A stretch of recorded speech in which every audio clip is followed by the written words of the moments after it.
Now this is Prep Test 141, Section 1, Passage 4. This is the comparative passage. It's about property rights and justice. Passage A is the theory. Passage B is the real-world case. The difficulty here is low to medium. And the concepts here are not really complicated, but the LSAT's going to punish you if you don't see exactly how the two passages lock together. Now, Passage A is about when property ownership is legitimate. Passage B applies that same kind of thinking to Native American land claims.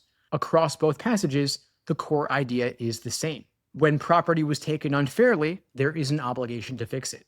Now, you don't want to read these as two separate essays that happen to be next to each other. They are in a conversation. And so I'm going to walk through each one, and then we're going to nail down the connection. Passage A is pure philosophy with no real-world examples, no specific countries or people. It sets up two principles. Justice in acquisition is about how you can rightfully come to own something nobody owned before. Justice in transfer is about how ownership can fairly pass from one person to another. Then it gives you a three-part definition that basically says, if everyone always followed those two principles, we'd have a complete set of rules for fair ownership. Done. Simple. Now, you want to read that first section at a steady pace. You need to know the first two principles by name, but you don't got to memorize the numbered list word for word. Just understand what it means. If the chain of ownership is clean all the way back, the property is rightfully yours. Now, here is the paragraph that matters most. The end of Passage A flips everything. The author says the real world doesn't work that way. People steal, people defraud, so those two principles alone are not enough. You need a third idea, rectification. That means you go back through history, figured out what ownership would look like if injustice never happened, and then you bring that reality in line with that picture. Now, you want to slow down there because the word rectification is the bridge to Passage B. And if you skim past it, you're going to miss the entire connection between the passages. Passage B starts with a concrete legal fact. In 1790, Congress passed the Indian Non-Intercourse Act. It says any transfer of land from Native Americans has to get federal approval. The passage tells you that law is still on the books, and its purpose was to protect Native Americans from having their land taken through fraud. And that legal detail isn't decorations doing a particular job. It establishes that the government already recognized this kind of transfer as a problem worth preventing. And so when the argument for returning the land comes next, it doesn't sound radical. It sounds like the law already agrees. Then Passage B lays out what it calls a natural way of reasoning. Native Americans were here first, and that land belonged to them. It was taken illegitimately. Current owners don't have a real right to it, so give it back. The passage says that is the most straightforward fix. But then you want to watch the end of Passage B closely, because it doesn't fully commit. You get compromises might have to be made, and wherever that is feasible, and that is a pullback. The position is, returning land is right in principle, but maybe not always possible in practice.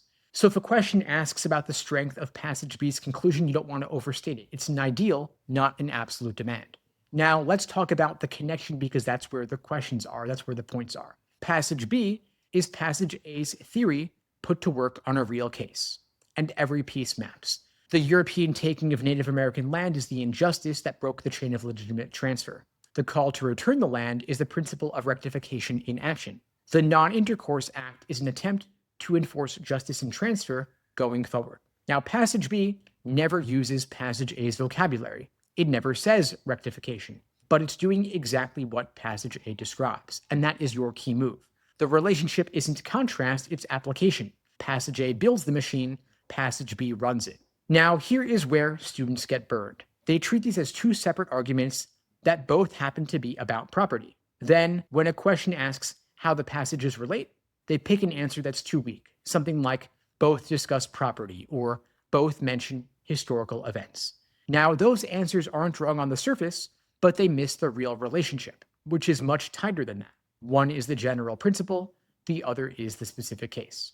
One more thing you should know, neither passage has a strong authorial voice pushing a personal opinion. Passage A reads like a philosophy textbook laying out principles, and Passage B presents its argument as one natural way of reasoning. It's not the author pounding the table here.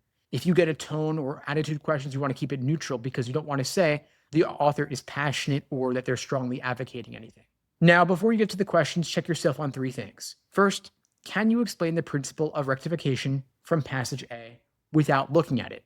Second, where does Passage B use that exact same idea without ever naming it? And third, Does passage B say all land must be returned, or does it leave room for exceptions? If you get those three questions right, the questions after the passage won't surprise you at all.